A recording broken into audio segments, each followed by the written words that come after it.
Assalamualaikum warahmatullahi wabarakatuh. Ketemu lagi dengan kita. Iya belum lagi. Ini baru pertama kali. Ini sampean pakai bahasa Jawa atau bahasa Indonesia? Campuran. Oke. Sekolah di mana? Saya di SMK. SMK Ngasem ya. Iya. Nah kali ini kita akan berbicara tentang mengenai percintaan masa. Nah, langsung sebut cinta monyet ya kak. Jeleh. Bibi kisah cinta atau kisah cinta pertama itu biar bagaimana? Atau pada umumnya lah, pada umumnya teman-temanmu itu kisah cintanya bagaimana? Ya pertama kali pastinya kan pas masa-masa masih MPLS itu pasti sudah ada gimana ya, udah dia punya incaran gitu kak. Boleh. Pasti dari kelas apa, ruang apa, jurusan apa gitu. Dulu belajar SMP pasti sudah ada anak yang seperti itu. Ya salah satunya saya sendiri lah. Oke. Terus dengan cara seperti itu ya gimana caranya kita harus punya salah satu koneksi atau teman yang satu ruang dengan si cewek itu kalau berbeda ruang sama kita. Nah setelah kita dapat kan biasanya kan kita ajakin keluar, yang cowok itu yang temennya itu ajak kemana gitu, bayarin apanya ajak kemana-mana. Jadi biar nanti kalau kita mau mintaan gak sungkan gitu, langsung minta kamu punya yang ini enggak gitu. Kadang juga zong yang cowok itu juga enggak punya gitu. Berarti itu cara dia ngetrik jaluk nomor cewek berarti? Ya pas masa-masa masih SMP ya seperti itu. Itu waktu SMP?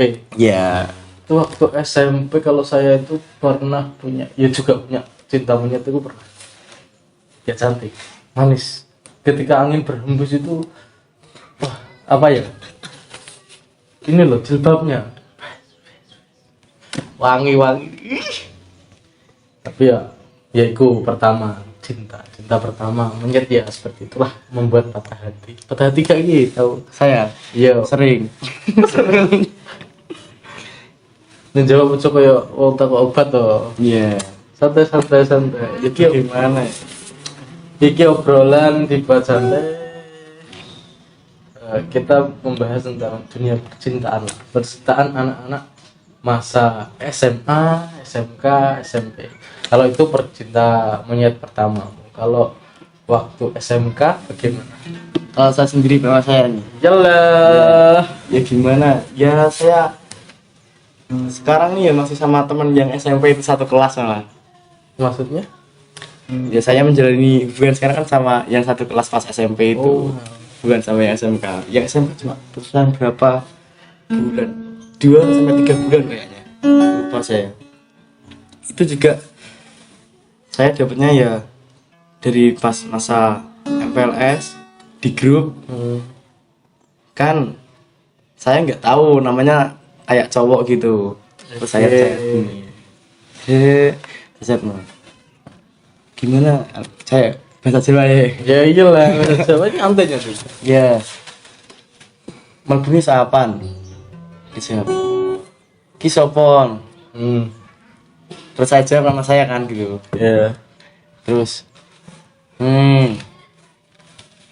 Ya itu kalau Iya, cinta individumu, maksudmu caramu bagaimana? Tapi lebih spesifik lagi kalau sekarang cinta anak zaman sekarang lah. Bisa dikatakan anak zaman Z. Iya, anak generasi Z. Anak Gen Z itu ya dia ganteng, dia naik motor bagus, dia punya HP, dia OOTD ya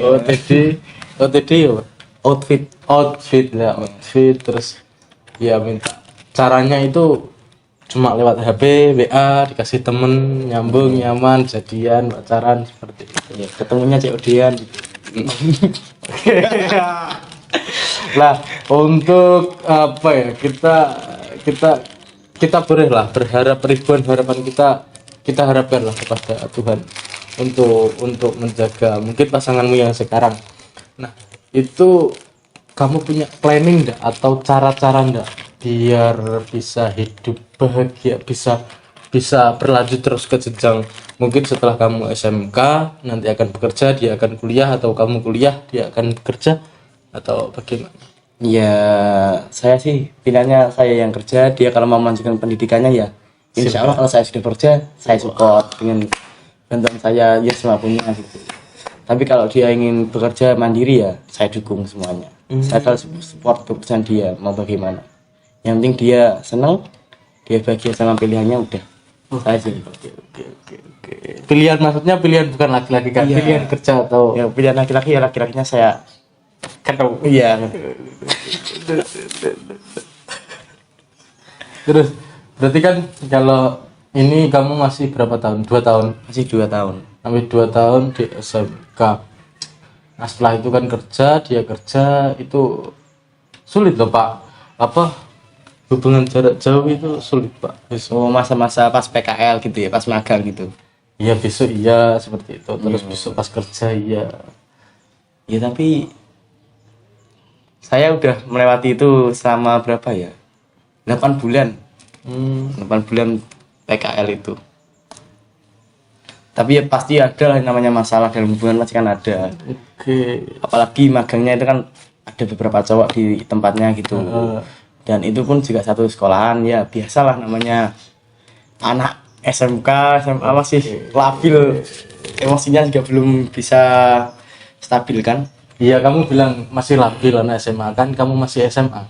Kamu sendiri labil atau tidak? Iya, maksudnya kan secara garis besar kan ya seperti seumur-umuran saya ini kan masih emosinya kan nggak bisa mengontrol dengan baik gitu kan. Oke. Terus gini. Saya itu kepo ya dari tadi dengan percintaan anak SMA dengan anak SMP lah yang kamu ceritakan cinta monyet lah. Bukan, tapi sekarang sudah cinta serius atau cinta monyet ini? Ya punya niatan buat serius ya punya. Namanya udah jenjang yang lebih tinggi lagi kak. Kan maksudnya kan udah nggak kayak anak kecil lah. Maksudnya kan usianya kan udah usia remaja. Kita pikirannya kan kerja, nabung, punya tabungan, kalau udah semuanya siap baru langsung sama yang itu, yang sama pasangannya sendiri. Tapi kalau Tuhan berkata lain disuruh fokus kerja dulu ya nggak apa-apa. Namanya manusia ya apa sih yang nggak boleh berharap gitu loh. Berarti setelah ini kamu niatan kerja ya? Iya. Setelah ini niatan kerja untuk membangun rumah tangga atau untuk kebermanfaatan manusia? Ya saya nggak berani kalau buat langsung ke jenjang rumah tangga. Soalnya apa ya? Saya sendiri kan belum bisa menata diri saya sendiri gitu loh. Bagaimana mau memimpin anak orang lain gitu kan nggak bisa. Sangat nggak gimana ya, nggak logis lah. Orang nata hidupnya sendiri aja nggak bisa, apalagi nata hidup orang gitu. Gitu. Jadi kalau ada orang yang suka ngatain hidup orang hidupnya sendiri aja nggak bener kok ngatain orang, jadi kan ya agak gimana gitu. Ke bicaramu itu agak bijak ya. Itu dapat dari kotos-kotos internet atau pengalaman hidup atau gimana? Ya banyak yang ngomongin seperti itu. Maksudnya kan cuma kan kadang kan cilik kok wis bocah wedok ngene ngono. Sedangkan anaknya sendiri tuh ya bener nggak bawa di rumah. Tapi kan di jalan seperti itu dilihat orang lain, tetangga-tetangganya kan juga tahu. Begitu kok masih nggak apa ya, nggak berkaca gitu loh, maksudnya kayak gitu. Iya.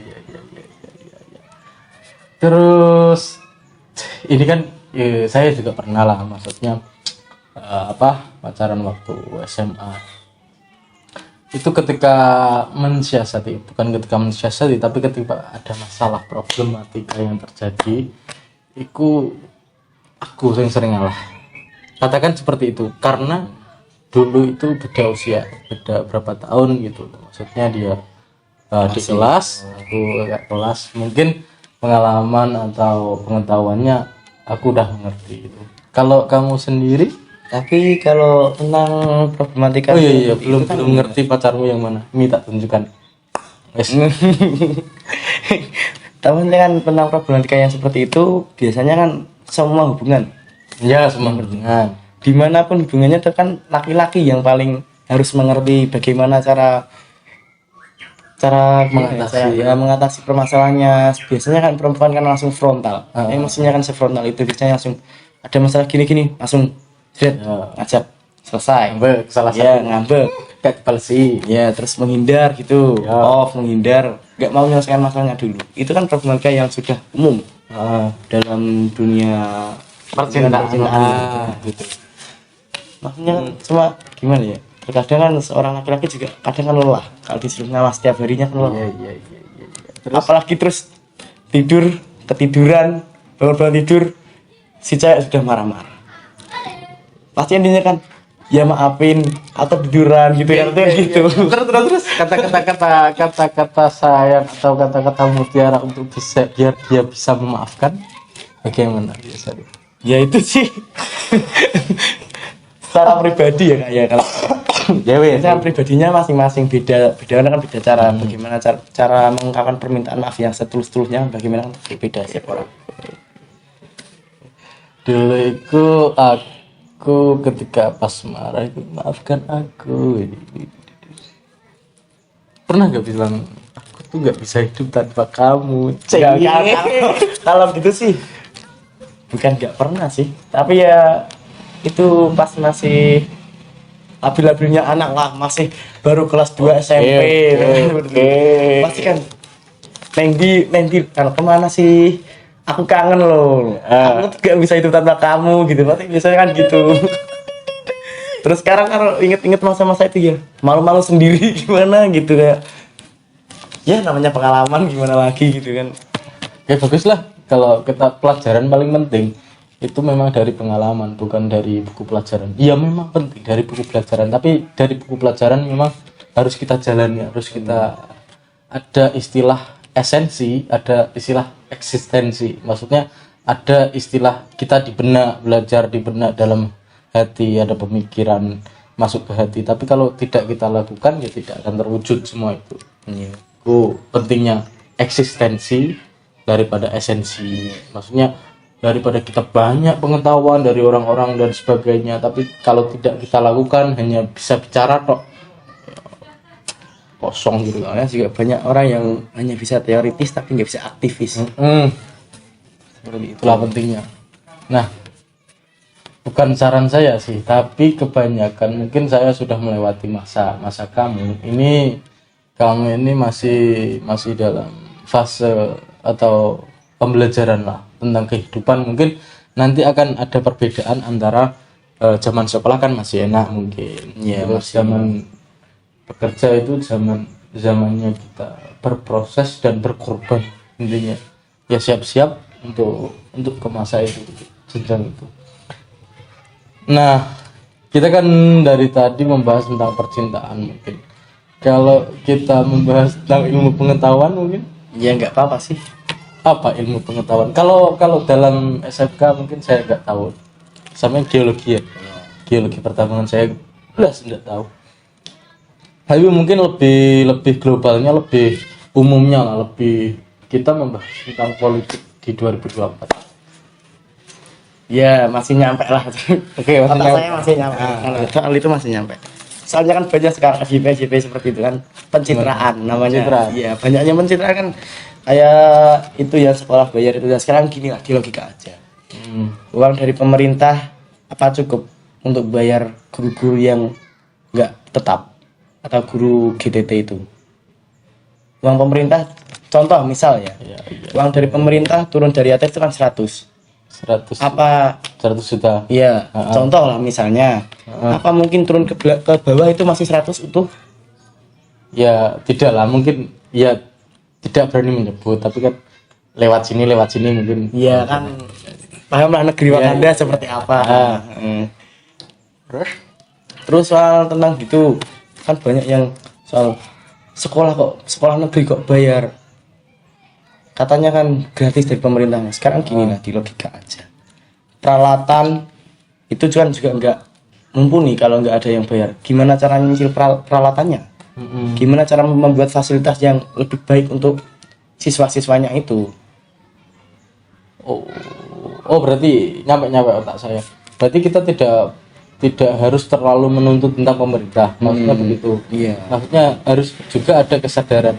Ya, kesadaran dari orang tua siswa sendiri, bagaimana caranya melengkapi fasilitas anak-anaknya itu biar lebih baik ke depannya gitu loh, biar lebih paham tentang, secara teoritis lebih paham, dan secara pengalaman kerja atau prakteknya itu bisa mendukung semuanya tentang alat, materi dan bahan-bahan segalanya buat digunakan untuk praktek biar seperti dunia kerja yang sebenarnya. Gitu.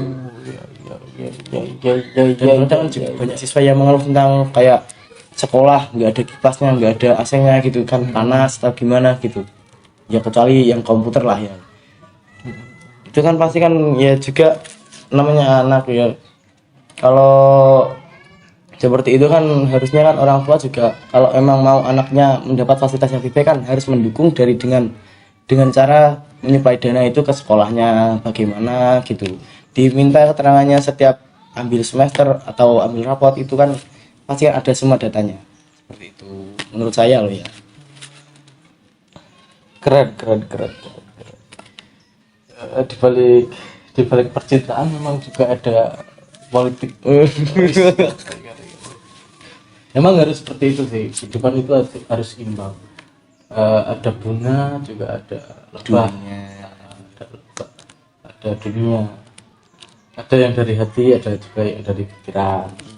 Mungkin kalau hati itu biasanya tetap harus ada supply dari pikiran. Contoh nyata ketika kita berkata-kata atau merayu si perempuan kan, kalau kita gak punya ide ngandalno aku seneng karo kowe jajal ke rasana, yo orang arah nyampe pasti yo dibungkus kata-kata sing bagus kayak gitu.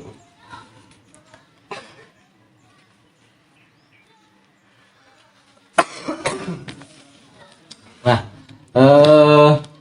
ini percintaan sudah, ini sudah membahas tentang politik. Tapi belum tentang politik itu belum Ini kan masih tentang masih dunia tentang pendidikan lah. ya masih dunia. Harapanmu di dunia pendidikan itu bagaimana? Maksudnya kamu sebagai yang sekarang itu sebagai siswa, itu harapanmu di dunia bersaing di kancah luar. Kan kamu sekarang masih kotak, masih berkotak dalam teman-teman sekolah. Nanti akan bersaing di luar teman-teman luar. Itu yang kamu unggulkan atau yang kamu lebihkan darimu itu apa? Maksudnya kelebihanmu mungkin, atau kamu bisa bagaimana? Saya sih lebih mengetahukan bagaimana caranya bermasyarakat dan menghargai sesama orang itu, bagaimana saling menghargai satu sama lain tentang perbedaan, tentang ras, suku, agama dan lain-lain gitu. Jadi kan tidak ada yang namanya rasisme dan juga tidak ada namanya yang membeda-bedakan gitu. Berarti tetap Indonesia gitu ya? Ya kita kan sama lah, namanya orang kan pasti juga terkadang meskipun ada orang yang berbeda pasti kan ada, kok itu beda ya, pasti kan gitu. Kalau pertama kali keluar, tapi kalau kita udah berdamai dengan cara itu dan bertoleransi dengan masyarakat dan diri kita sendiri, pasti kita bisa lebih baik dalam bermasyarakat dan bersosial. Keren. Oke, keren. Kita lanjutkan besok saja untuk season ini. Rasa dukung.